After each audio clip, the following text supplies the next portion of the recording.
Ladies and gentlemen, please welcome back Fritz Nelson.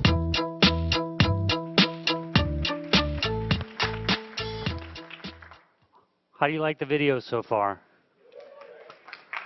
Our video team, who you may or may not see running in and out, they're not in here, but I'm going to thank them anyway for putting those together. Dan Resiniti, who handles our video on the West Coast. Devendra Ramdahal is not here. Actually, his wife's about to have a baby. He's in New York.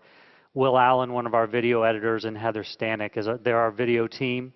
And they've been working hard on the videos leading up to this and obviously here at the ceremony as well.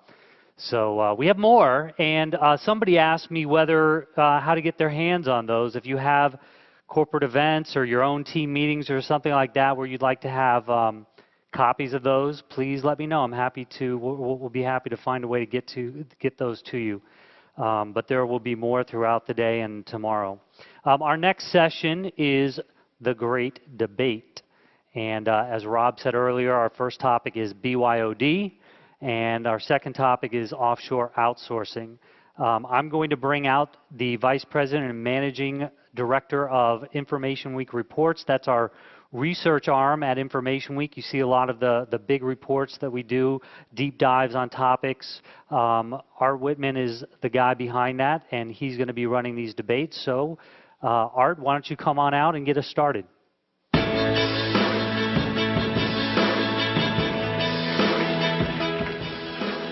Well, it's the last session of the afternoon, so I'm standing between you and whatever you have planned after this. So hopefully we've got an exciting program planned for you here. We haven't done a debate format like this, and this isn't like a vice presidential debate where I'm supposed to be Gwen Ifill and there's supposed to be 2-minute responses and so forth, although I know there's a resemblance, right? Instead, what we've done is we've taken people who have discussions that we think you're having every day in your organizations and brought in people who will take 2 different points of those discussions. So for the BYOD issue, we have a CIO who's very much interested in furthering the efficiency of his workers, giving them what they need, the tools they need to be productive and so forth. And we have a CISO who's concerned with data security. And we're guessing that some of you had that conversation about just how to bring in BYOD devices, what policies to have, and so they'll debate that. And the 2 debaters are Mike Davis and Nick Callisto. Come on out, guys. And as they come out, I will read their bios here for you so you know who we're talking about. This is Mike Davis. He's earned a reputation as one of the nation's leading authorities in IT security. He's worked at AT&T, Groupon, the U.S. Department of Defense, and Discover Financial. He was the founder of Savid Technologies, which made its way up to 611 on the Inc. list of 5,000 fastest growing companies. He's a contributor to Hacking Exposed, which has been the best-selling security book in the world, and has recently penned Hacking Exposed Malware and Rootkits. So Mike's our security expert. With him is Nick Callisto, who is a senior IT executive with over 26 years of experience. He's worked in the pharmaceutical, software, and construction industries. He currently serves as the Vice President and CIO of Hovnanian Enterprises, a large national home builder. And prior to joining that company, he held leadership positions at Pepsi, Priceline, Hyperion, Boehringer, I'm not even going to try it, a big pharmaceutical company in Germany, and Bayer Corporation. So please join me in welcoming them.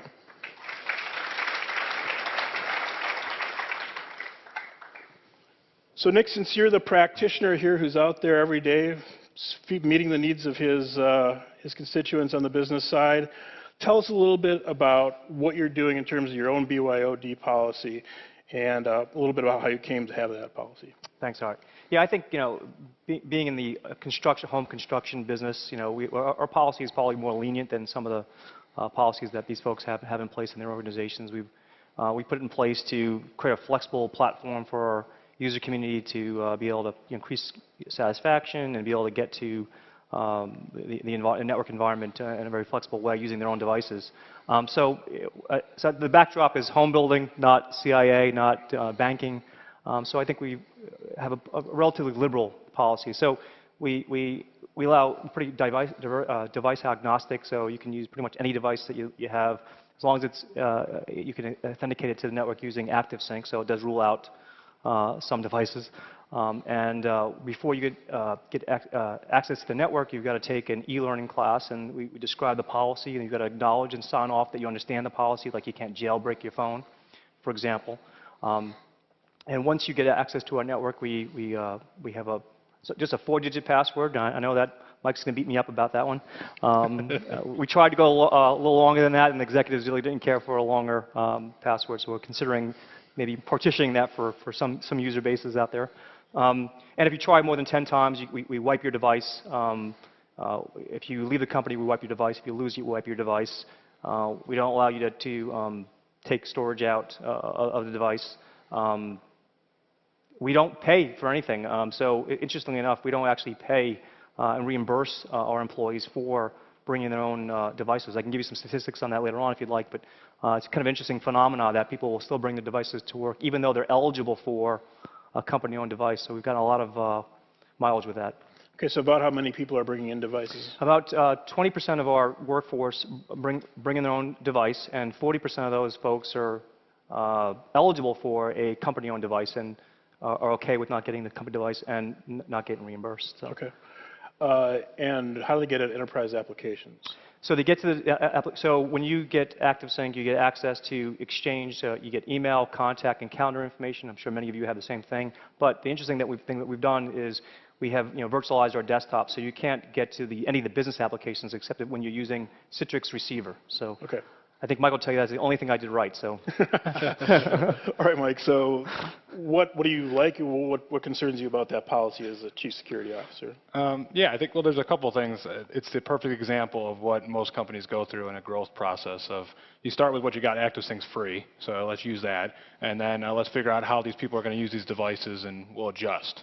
I think that the big thing that you've done, Nick, is something that a lot of organizations don't do, is they got in front of the problem with Citrix, whether Citrix is the right solution for everybody or not. But a lot of times we see consumers driving the workflow for productivity. So the reason you're having to chase Dropbox around for security and things like that is because IT didn't get in front of it. They didn't provide them a way to do it in the first place, so they found their own way.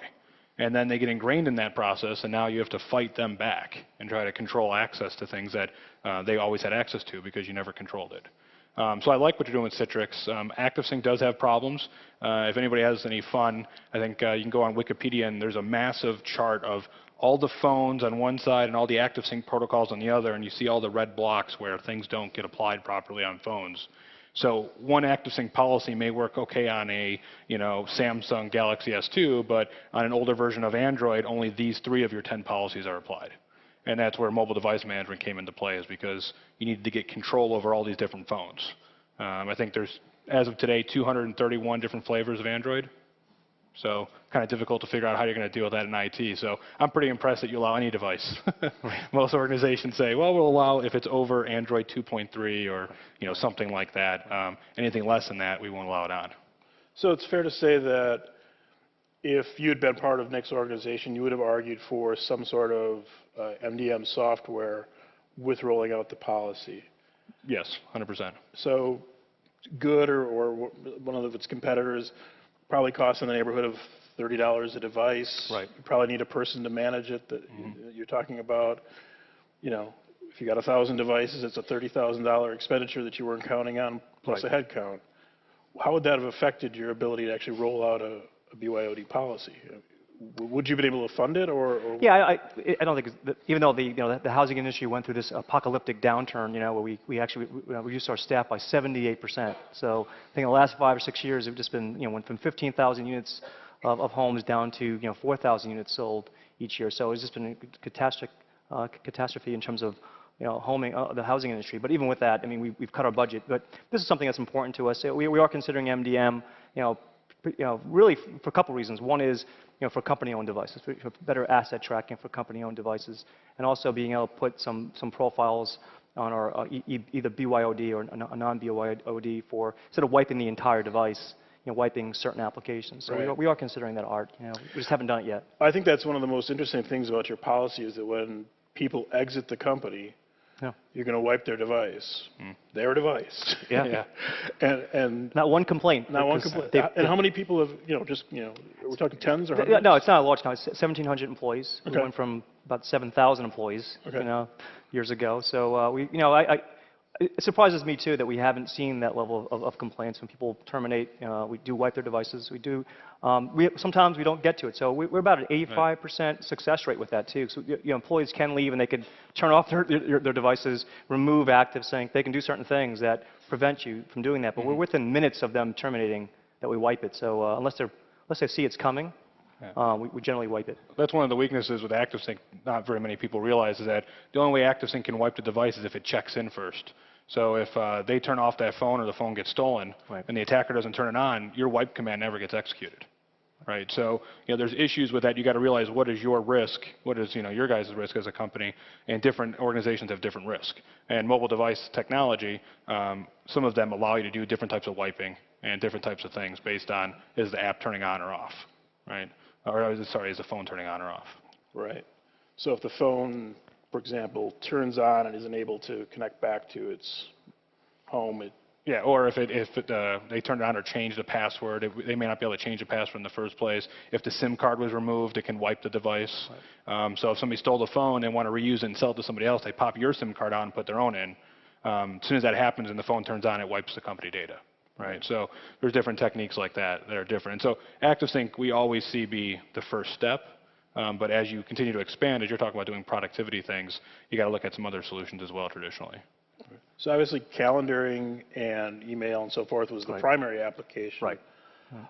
What are the other applications that you're using, and are folks pretty happy with the Citrix receiver approach, or have you thought about using native applications? On laptops, it's very good. When you get to the tablet, you get to the smartphone, use of a Citrix receiver, basically a terminal emulation. We are providing Windows 7 and Office 2010 via Citrix receiver. We went to a Zen desktop environment, so that's the latest version, Zen app. There are tools, there's application development toolkits you can put in place to make that mobile user experience a little nicer. So we've been evaluating some of that as well. So we're just really down to what's less protected, if you will, is just the email and calendaring, right? Because everything else is virtualized. So I think that's what's mitigated our risk profile a bit by having receiver in place. Yeah, but even saying we are looking at creating a Hovnanian app store. So the moment we start talking about creating a Hovnanian app store and creating custom apps for our business is where I start thinking more about MDM. Okay. Yeah, because I think anybody want to raise their hand know how to right-click on a Citrix receiver app on a tablet? The usability issues normally are what prevent a lot of those things. But the idea of what you're doing, to me, the big thing about mobile security is everybody focuses on the device. The device is meaningless. It's just a viewing terminal in my mind. It's your data that you need to be concerned with, and how are they using it. Right. And so we've done some mobile assessments before, and we'll see a lot of times executives, they get their assistant or whatnot puts in their calendar entry all the M&A documents for their meeting at 2 p.m., making their life easier. Well, as soon as that M&A document's on that phone, depending on what they're using and how you've got the policy set up, that M&A document's sitting on that phone now, right? And so we notoriously see email containing lots of confidential information, and then calendars containing more than you would expect. And then in other industries, especially in law enforcement, they have the capability to grab that phone within 15 minutes, usually have full access to the phone using commercially available software. So if you have a 4-digit PIN or less and you're doing anything illegal, law enforcement can pretty much get around it. A lot of that stuff is available for attackers too. I think it's understanding the risk profile, right? So looking at your industry and are you in a government agency? Are you in pharmaceuticals? Are you in banking? And understanding what risk profile makes sense, is appropriate for your industry, and taking precautionary measures. I think training is important. Make sure whatever policies you put in place, obviously train your workforce to adopt those policies and adhere to them, or they lose the ability, they lose that flexibility of being able to use their personal device, or they can get terminated if they really have done something grievous. I think you have to understand the dynamics of your organization, the culture of your organization, and put in place something that makes sense. I think the risk profile is a really good point, because in your industry, I'm guessing with the way your people are working, the biggest risk is that someone will just leave it in a coffee shop or whatever the thing is. Yeah, that's definitely the number one risk. Right. And in that case, it's likely that your policies will work, because ActiveSync will be sufficient in that case, unless somebody who's really got bad intent And most folks that find it in a coffee shop really want the device, and they want to sell it on the black market, right? I mean, there's hundreds of thousands of devices that are being sold on the black market. And my mother-in-law just lost her iPad in Italy. She lost a Kindle and her iPad in a rental car in Italy. Believe me, they weren't looking for her data, right? She's retired. She's not. So I'm sure that device is now sold in the black market within probably hours, right? So They gave her the Kindle back, but kept the book. yeah. They paid her to take the Kindle. Exactly. Well, that's a key point, though. I mean, a lot of this stuff you saw, McAfee just released a report, I think, this week or early last week about mobile malware's 641% increase or some crazy numbers. And it's all kind of garbage in my mind because the real threat still, number one, is theft. Number two is people trading in their devices. I mean, when an iPhone 5 comes out in September 13th or whatnot, and you can go buy it, 80% is what the studies show of your iPhone 4 users will go buy it. And in one day, all of a sudden, you're going to have a whole new device to support. And when they trade in that device, the AT&T store now has all that data, your corporate data, sitting on that phone. Right. And we actually bought a whole bunch of refurbished phones for a test from actually Sprint and got copies of phones, turned them on, and people's information were still on there. They never get wiped. Right? And you're lucky if they get wiped. So there's that issue too. And then third, you have really, in my mind, the real threat, which is phone SMS fraud. So you're lucky you're not paying people for these phones, but we've seen organizations where you are paying for their phone, all of a sudden now you're connected to their phone bill. Right? They think like the company's going to help me with my phone bill. So when they do get a piece of malware and it commits toll fraud against them for $70, $80 in 1 month, they want to come to you and say, why aren't you paying for this? The reason why I don't want to get involved in the whole pay for BYOD is that typically what you'll find is that these employees will go out and get these terrible deals, right? They'll be paying $80 a month for a phone plan where I can get it for $60 a month or $50 a month. So I think that's where you get into these high costs of BYOD. When you hear about BYOD, you can't save money. Well, number one, you're spending in some cases a lot of money for MDM. Not all cases. That's where you're spending money. They're spending money on their payment plans because now they've got expenses, so they're doing an expense report, and administratively you've got to process that, you've got to cut them a check. So we decided not to get involved in it. If you're eligible for a phone, we'll get you a phone.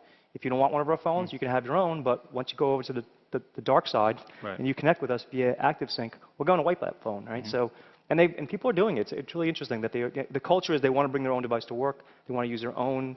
They're comfortable with it. They think that when they leave the company, they take it with them. It's theirs. It's their phone number. That's important to them. We don't get involved in trading phone numbers. So we don't. One thing we are looking at right now is looking at our sales reps, and we are concerned that we do allow our sales reps, just like any other employee, to use BYOD.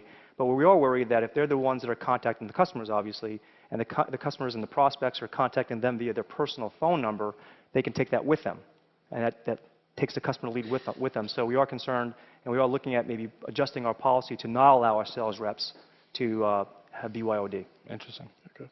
So I think we have some time for maybe 2 or 3 questions. So if we can bring the lights up just a little bit. I think we have mic runners. Anybody? Oh, there's people out there. Look at that. Yeah, look at that. There are people out there. There's one right up here, I believe, in the first row. You can take them off the commentary desk, but you can't take away the comments. Okay, go ahead. Yeah, sure. Doug, there's one up front, too. Okay. Wanted to ask you just really around, as you mentioned, data leakage being one of the biggest challenges for confidential data. Are there good solutions to that today that you feel comfortable would really make you feel good about BYOD being a policy that you could really control data leakage? So there's 2 technologies. I'll name them because I actually have reviewed them myself and I'm not affiliated with them, but they work. One is Watchdocs. They provide like a connection to SharePoint in your company enterprise file server, secure Dropbox essentially. It's an enterprise Dropbox solution. And then 2, Good's newest version of Good's mobile device management technology has the ability to do DLP plus really advanced encryption. So not only can you say they can download email and it gets encrypted on the phone when they access their email, but if they open that Excel spreadsheet, right now that opens in QuickOffice or Polaris or whatever it is, it will actually not allow them to open it in unauthorized Office applications, so that if it does open in QuickOffice, it's still encrypted. And I think they have 50 or some odd vendors that are supporting their API. So we're seeing that it's coming here. We have a large number of clients that are using Watchdocs, so they're probably the leader right now in this space for it.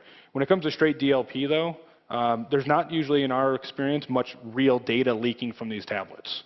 It's not so much a situation where you have a full-on CAD drawing of something that's critical to your business on a tablet. It's little pieces of information that get leaked. But what about Windows Surface and some of these? Windows Surface is going to be a whole new world. I'm really excited about it because they've done a lot of things right with security there. So it's going to be interesting to see what the industry says, but I can tell you Windows Server 2012 and Windows 8 the most advanced security stuff we've seen ever. It's definitely the top. Now we'll see how long it takes the attackers to break it. Right. Sir? Obviously, there are many, many smartphones out there, and this debate in every company goes on whether to allow or not to allow. I wanted to ask if you have any data as to, I mean, how much damage has there been done? There are anecdotal events, of course, you can mention, but in general, we're all worried, but there's no data that I'm aware of. So if you, in terms of breaches and things like that, is that what you're referring to? So great question. You're 100% right. I think that this mobile security debate is pretty much of a farce to a degree. I've written about it, I think, a couple of times as well. But the real risk is so much smaller than the PC space when it comes to malware and things like that. And sadly, I think the vendors are preying off that fear. The way mobile operating systems work, all of that stuff is significantly much harder for an attacker to do anything. And then if you look at the real data that we do have, the breaches are almost all toll fraud related, meaning it's $70 increases in your phone bill and things like that. And you usually catch that the first month. So the worst cases that we've ever seen with our own clients that we've come in and helped with have been maybe in the thousands of dollars over a couple of phones. But in the US, we're talking single-digit percentage of all smartphone users are infected. The real issue is the rest of the world. Russia, 41.6% of phones are infected, they say. And the reason is they don't have a lot of the controls that the US app stores and things like that have. You have much more control of installing anything you want. We don't have that in the US to a degree. And so I think it's a little bit of a kind of a boondoggle to go down that whole security issue being the drive. To me, it really is accessing our company data and what do we have on that device and has it been stolen. Right? We have seen cases where laptops have been stolen of executives on purpose. We have seen tablets be stolen on purpose. Now, what data do they have on there? That's where you have to determine the risk for the organization. So I'm actually a big proponent of, you mentioned users. I like putting different policies for different users. My executives may have a certain set of policies, and my field workers, you know what? I'll let them not have any password on their phone because on their email program, I'll put a password on the program rather than the phone. That way I don't piss them off when they're trying to use their photos or listen to music. Only when they want to access my company's email will they have to enter in a password. That's the only time. Of course, 30 years ago or so, I would have said the same thing about PCs being a limited. Yeah, I would agree with you, except fundamentally the way the mobile operating systems work is there's this totally different privilege system set up.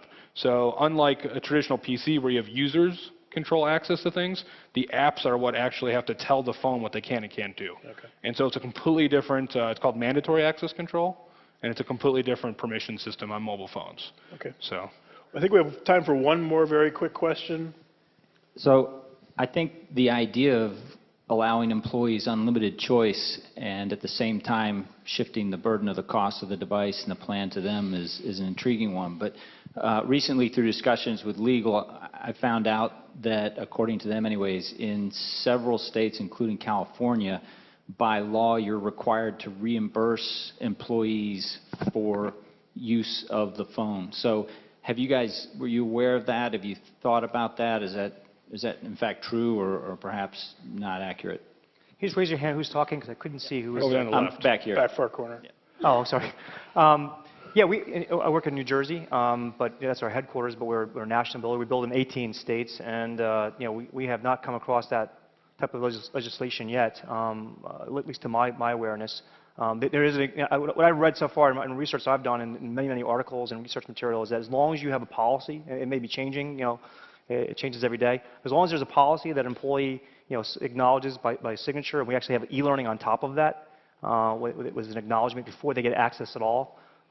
We think we're well within our rights to be able to enforce that. Now, policy does change, so we'll have to see if that comes about. Yeah, I have heard that conversation before from legal from some of our customers, but usually the thing that changes that conversation is the fact of whether you're forcing them to use their phone or not. Mm-hmm. And so if they have an opt-in capability, so he made it mention, they can have a company phone or they can use their own. Right. When you force them to use their own phone, that's when you have the legal issue, is what I've seen so far. In California in particular, too, because California has lots of interesting rules about reimbursing employees for things. Yeah.